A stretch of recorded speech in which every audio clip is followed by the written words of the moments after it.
Bonjour à tous, bonjour Jean-Christophe Maillot. Bonjour. Merci de nous accueillir chez vous, à l'atelier des ballets de Monte-Carlo.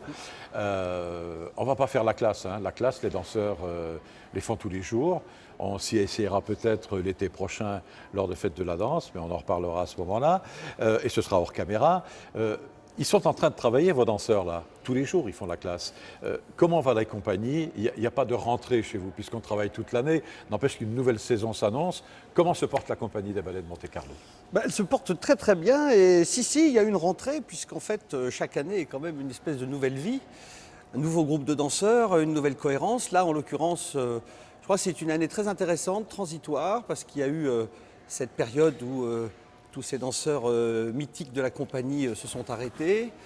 Il a fallu trouver des nouvelles forces, réorganiser un peu la structure. Et là je dois dire que cette année il y a un groupe magnifique. J'ai envie de dire, pour faire une référence au football auquel je suis attaché, les transferts ont été très bons et n'ont pas coûté beaucoup d'argent. C'est la différence.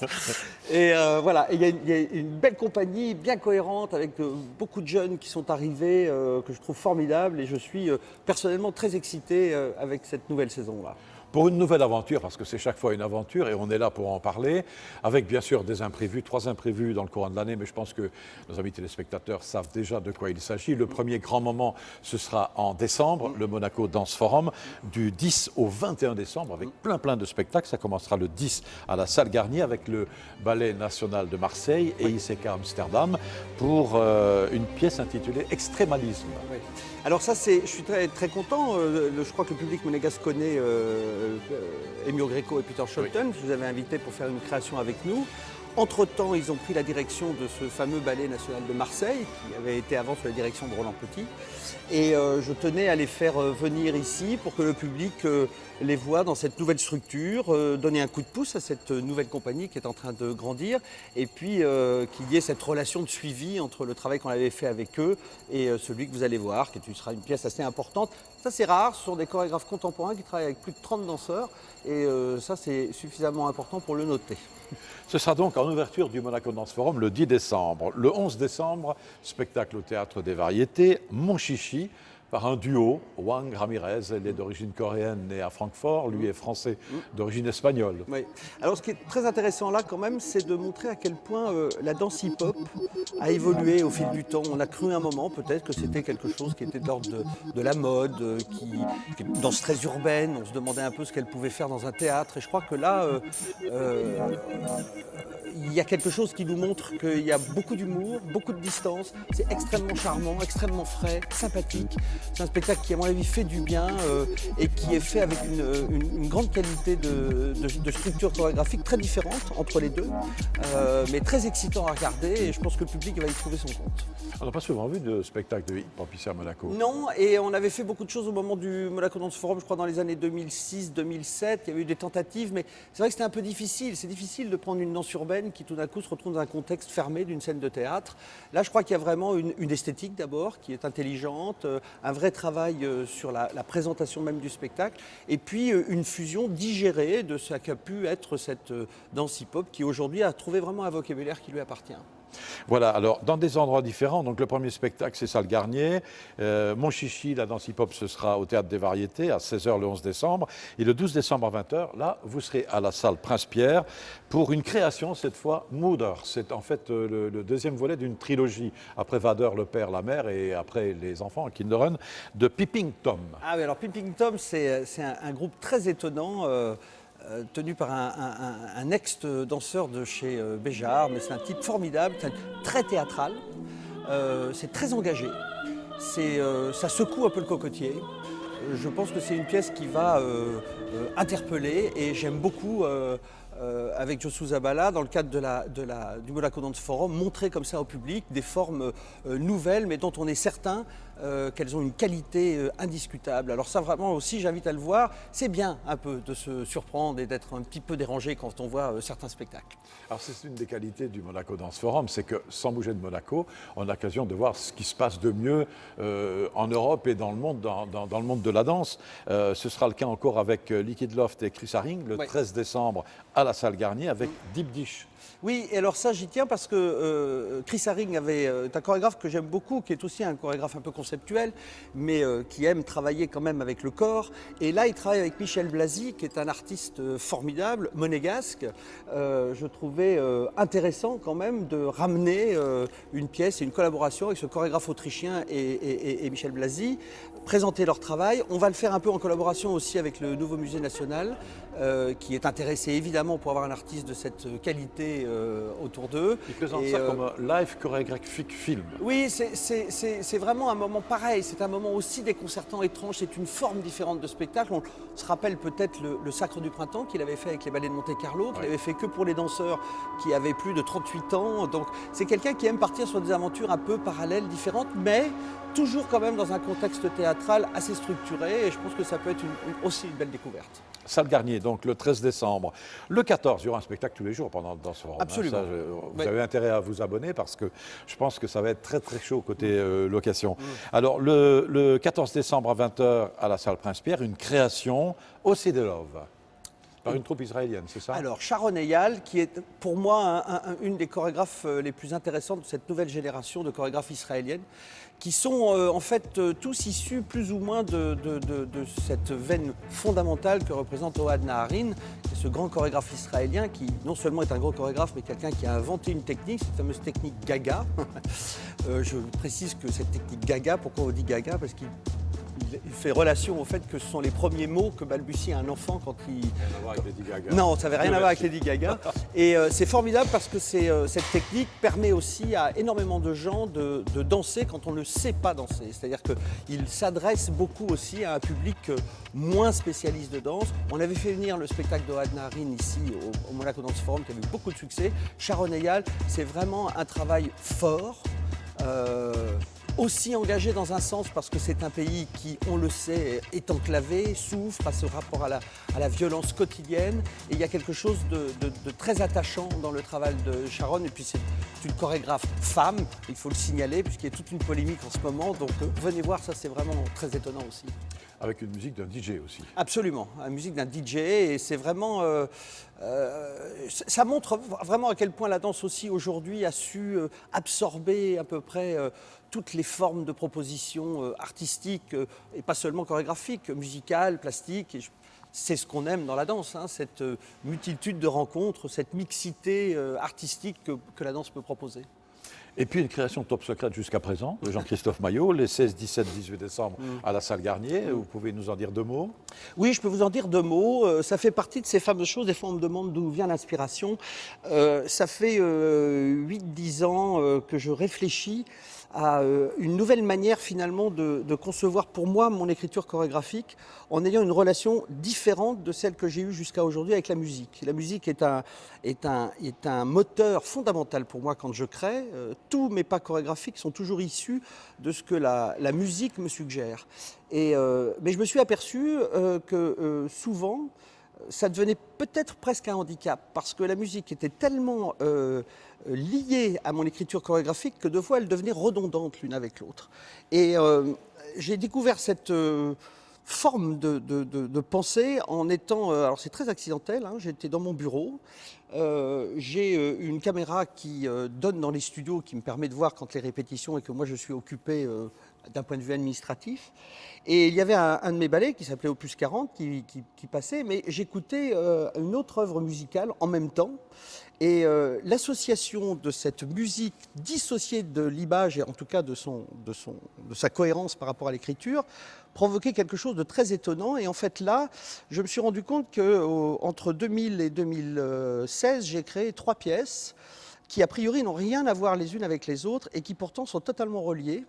Il s'agit de Men's Dance que j'avais créé en 2001, de Men's Dance for Women que j'avais créé en 2009 et puis de Presque Rien que j'ai créé en 2016. Et en fait, je vais réécrire cette partition chorégraphique qui existe déjà, mais que je vais repenser et dissocier de sa musique originelle en lui proposant une nouvelle écriture musicale, ce qui permet au spectateur finalement de regarder, et c'est très étonnant, de regarder quelque chose qui chorégraphiquement n'a pas forcément été pensé par la musique qu'il va entendre. Et donc le cerveau devient libre d'observer des mouvements en ayant la liberté d'une pensée musicale totalement différente, ce qui est très apaisant, très déconcertant, et ce qui curieusement me semble révéler la chorégraphie d'une manière beaucoup plus intéressante. Donc je suis en train de travailler avec mon frère qui avait écrit la musique de Presque Rien pour créer un lien, et ça va donner une pièce de 55 minutes dans laquelle je vais beaucoup réécrire de choses. Je suis absolument persuadé que les gens ne vont absolument pas faire de lien avec ce qu'ils ont pu peut-être voir un jour et découvrir une pièce totalement nouvelle et qui en plus pour moi est un point de départ sur une manière de travailler qui, je pense, m'ouvre un champ tout à fait nouveau et pour un certain temps. Je sens que nous sommes à un tournant de l'histoire de la compagnie avec Jean-Christophe Maillot. 16, 17, 18 décembre, donc à la salle Garnier, vous découvrirez cette nouvelle création de Jean-Christophe Maillot. Mais le 18 décembre, il ne faudra pas rater non plus un spectacle tout à fait étonnant à 17h30 à la patinoire de Monaco, le patin libre. C'est une compagnie canadienne de patins sur glace. C'était des anciens patineurs sportifs qui sont devenus danseurs, c'est ça? Alors c'est assez formidable parce qu'on s'aperçoit toujours que, comme je le disais, la danse s'accapare comme ça des univers qui ne sont pas forcément pour les siens. On voit aussi comment la danse s'inclut dans l'art muséal aujourd'hui. On voit au niveau des performances, il y a des tas de choses. Gaëtan Morlotti qui fait souvent des interventions dans les musées. Enfin, il y a des choses comme ça qui sont en train de s'enrichir. Alors, pour le patinage artistique, qui est quelque chose qui, moi, m'a toujours interpellé, pas forcément de manière extrêmement positive, j'ai eu le plaisir de le voir d'un autre œil. Et là, j'ai découvert cet ensemble qui maintenant est invité dans tous les grands festivals de danse du monde. Effectivement, ils ont repris la technique de la danse sur glace, mais en y insérant une vision totalement contemporaine dans son esthétique, dans sa musique, dans son écriture chorégraphique. Et évidemment, ça offre un univers absolument étonnant, parce que le fait de pouvoir glisser très vite, le fait de pouvoir utiliser le corps d'une manière différente, avec l'outil différent. Alors là, venez voir, c'est à la patinoire, donc c'est un spectacle en plein air à la patinoire, très intéressant, très surprenant, très agréable, et c'est vraiment une équipe que je suis content de faire découvrir. Ils sont canadiens, et venez voir ça, le patin libre, c'est vraiment une surprise. 18 décembre, 17h30, patinoire de Monaco. Alors, 21 décembre, salle Garnier à 20h. Quelque chose d'étonnant aussi que nous avons découvert, que vous avez découvert, et on vous suivait en reportage à Cuba, une compagnie de danse contemporaine de Cuba. Voilà. Vous aviez dit à l'époque, j'aimerais bien les inviter, ben c'est fait. Voilà. Mais c'est toute la richesse de cet outil extraordinaire que représentent les ballets de Monte-Carlo aujourd'hui, entre le Monaco Dance Forum, l'Académie Princesse Grace dirigée par Luca Vassala et puis la compagnie. On a des interactions qui marchent de manière divine. Quand on était à Cuba ensemble, j'ai effectivement, et j'en profite souvent, l'occasion d'aller voir des spectacles sur place. Et là, j'ai découvert cette compagnie cubaine, contemporaine, avec des danseurs avec une énergie absolument incroyable. Enfin, je pense que vous vous en souvenez, on avait vu une pièce très étonnante. Et je trouvais sympathique, compte tenu en plus de ce qui se passe à Cuba aujourd'hui, le fait qu'on soit allé là-bas la saison dernière, de les inviter à Monte-Carlo pour qu'eux viennent présenter leur travail. Donc on aura 3 pièces différentes dans la soirée, dont une création, alors celle que nous avons vue sur place ensemble, une pièce d'une chorégraphe très intéressante qu'on voit de plus en plus en ce moment, qui s'appelle Annabelle Lopez Ochoa. Et je crois que là, vous allez avoir... alors, c'est festif. C'est intéressant à l'écriture, c'est festif. C'est des danseurs qui sont habités des doigts de pied jusqu'en haut de la tête par la danse. Je crois qu'ils communiquent une énergie et un amour du mouvement assez extraordinaire. Et je trouve que c'est un renvoi d'ascenseur, mais c'est une belle manière de célébrer ce moment extraordinaire qu'on a vécu quand on était à Cuba et de leur faire partager aujourd'hui la même chose avec notre public. À quelques jours du Monaco Dance Forum, ce sera les fêtes de fin d'année et bien sûr les ballets de Monte-Carlo présentent à chaque fois un grand spectacle et cette fois à la Salle des Princes avec l'Orchestre Philharmonique de Monte-Carlo dirigé par Nicolas Brochot. Et les 28 décembre, 29, 30, 31, 2 et 3 janvier, ce sera La Belle. La Belle, nouvelle version presque. Vous savez, il y a aussi un moment quand on arrive, moi je crois que j'ai fait plus de 70 ou 80 ballets, j'en ai 56 ballets, et il y a un moment où on se pose des questions, après cette course à la création permanente, on se dit est-ce que finalement on est satisfait et heureux de toutes les pièces qu'on a déjà créées? Et évidemment la réponse est non. La réponse est non parce que c'est un travail en mutation permanente, on a envie d'y revenir, on sait bien qu'il y a des choses qu'on a peut-être négligées. On sait aussi qu'il y a des choses qu'on ne supporte plus pour une raison esthétique, pour une raison parce qu'on a changé, parce qu'on a on a mûri de manière différente. Et là, je me suis rendu compte que cette belle, elle a toujours eu deux forces un peu antagoniques les unes avec les autres. Il y a cette dimension, je dirais, presque infantile, jouissive, joyeuse, pétulante, comme on peut le voir dans la belle, et puis cette dimension plus profonde qui est propre au conte de Perrault, qui a cette noirceur aussi. Et donc j'ai décidé d'effacer complètement l'esthétique qu'on avait eue sur la belle, de refaire totalement les costumes, donc de changer quand même un élément fondamental dans la perception que le public peut avoir d'un spectacle. J'ai demandé à mon vieil ami Jérôme Kaplan de repenser entièrement la production. Ça donne quelque chose de très étonnant. Ça me pousse évidemment, puisque l'écriture stylistique est différente, à repenser l'écriture chorégraphique. J'ai pour l'occasion, avec les merveilleux danseurs de la compagnie, invité par ailleurs Olga Smirnova, qu'on avait vu dans Casse-Noisette l'année dernière, et Semyon Choudine, qu'on n'a jamais vu avec les ballets de Monte-Carlo, qui est un merveilleux danseur aussi, à venir créer avec nous le rôle du prince, danseur du Bolchoï, créer 2 étoiles du Bolchoï, créer le rôle du prince et le rôle de la belle, mais bien entendu, il y aura aussi nos danseurs qui présenteront ces mêmes rôles. Et donc, je pense que le public va découvrir quelque chose, peut-être qu'il a en mémoire, puisque La Belle, c'est un spectacle qui a eu beaucoup de succès, que les gens connaissent. Et je les invite à venir découvrir ce qui semble être le même spectacle, et ce qui rend la danse extraordinaire, c'est qu'on peut totalement changer, je dirais même, la perception du spectateur et lui offrir une vision totalement nouvelle. On relook, un peu comme si vous aviez vécu dans un appartement pendant 15 ans et que tout d'un coup vous décidiez de changer tout, les meubles, le papier peint, le sol, et finalement le volume est le même, mais la perception... Et les habitants aussi. Ah bah les habitants et pour cause, puisque là je crois qu'il me reste 4 danseurs qui sont... non, même pas de l'origine, 4 danseurs qui ont vécu, je dirais, la dernière production qu'on avait fait lorsqu'on l'avait dansé au Lycéo. Ouais. Donc il y a un renouvellement, vous savez, il y a entre 15 et 20% des danseurs qui changent chaque année, soit parce qu'ils s'arrêtent, soit parce qu'ils vont dans une autre compagnie, ce qui veut dire qu'en 5 ans, j'ai une compagnie à peu près neuve. Et je me suis rendu compte d'ailleurs il y a très peu de temps, puisqu'on était en train de fêter les 30 ans, que j'avais eu la chance et l'occasion de travailler avec 770 danseurs depuis que je suis au Ballet de Monte-Carlo. Donc ça en fait des rencontres. Vive le spectacle vivant, ce sera le cas donc avec La Belle complètement transformée en fin d'année. On en arrive à la fin de la première partie de la saison 2016-2017. On aura l'occasion de se revoir pour parler de la suite. Sachez simplement qu'il y aura beaucoup de créations, notamment au mois d'avril, avec des créations de Marie Chouinard et de Natalia Orekna. Pour la première fois dans sa vie, Marie Chouinard, qui est une chorégraphe internationale maintenant, et c'est la première fois qu'elle va créer, elle va faire comme moi avec le Bolchoï. Bon, enfin elle c'est encore pire, c'est la première fois qu'elle crée pour une autre compagnie que la sienne de son histoire. Donc c'est vraiment un événement très surprenant pour nous. Natalia Orekna, ce sera la deuxième fois qu'elle crée pour les ballets de Monte-Carlo. Et puis ensuite, bien sûr, le gala de l'Académie, d'autres imprévus. Salle Garnier, des créations en juillet, avec le retour de Sidi Labi Cherkaoui. Voilà. Et bien sûr, Jeroen Verbruggen, qui est en quelque sorte l'artiste en résidence, le chorégraphe en résidence. Voilà, je tiens à maintenir cette relation privilégiée avec lui. Et puis, l'Arbi, ça a été un moment tellement exceptionnel en 2001, quand il avait travaillé avec nous, qu'il avait reçu le Nijinsky et puis qu'il était venu faire cette création qui s'appelait In Memoriam, qui est aujourd'hui une création qu'on voit un peu partout dans le monde entier, puisqu'il la remonte pour beaucoup d'autres compagnies. On était à l'origine de cette création, on a fait une deuxième création avec lui qui s'appelait Mea Culpa, et puis on connaît la carrière de l'Arbi Cherkaoui aujourd'hui, qui est absolument phénoménale, et j'avais envie de lui demander de revenir à la source, puisque nous étions la première compagnie avec laquelle il n'ait jamais collaboré en dehors de la sienne à l'époque, et donc c'est une manière de donner un clin d'œil aussi au fait qu'il le partagera avec Jeroen Verbruggen cette soirée-là.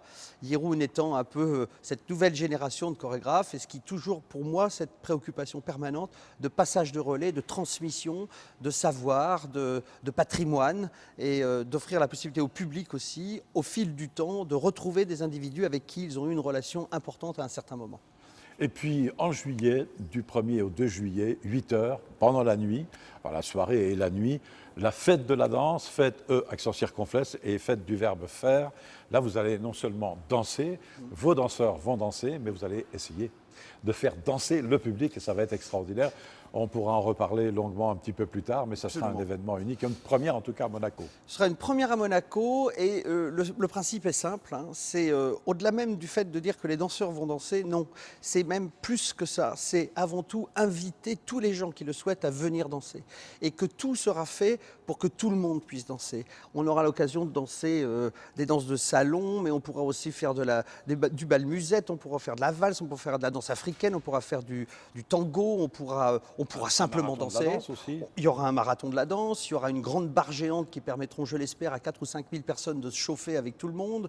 Moi, j'ai l'intention de faire une création surprise à ce moment-là, mais il y aura aussi des événements dont je ne vous parle pas tout de suite, qui sont très surprenants. L'idée, c'est de partager ensemble, de 6 h du soir à 6 h du matin, le mouvement, le corps, que tout le monde puisse venir avec les enfants, avec leurs amis et soit complètement pris dans ce tourbillon qui sera autour de la place du Casino, puisqu'on va le faire en collaboration très étroite avec la SBM, et ça j'en suis ravi, et avec le gouvernement princier.